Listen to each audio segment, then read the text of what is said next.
The value of sin cot inverse x is.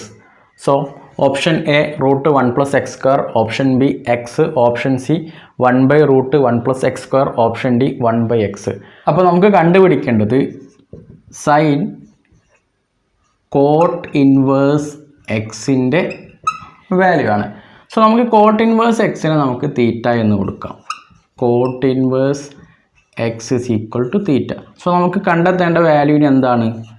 Sign തീറ്റയുടെ value ആണ് നമുക്കിനി കണ്ടെത്തേണ്ടത്. സോ ഇതിൽ നിന്ന് നമുക്ക് ആംഗിൾ നമുക്ക് കണ്ടുപിടിക്കണം, അല്ലെങ്കിൽ ഈ കോട്ടിൻ്റെ വാല്യൂ നമുക്ക് കണ്ടെത്തണം.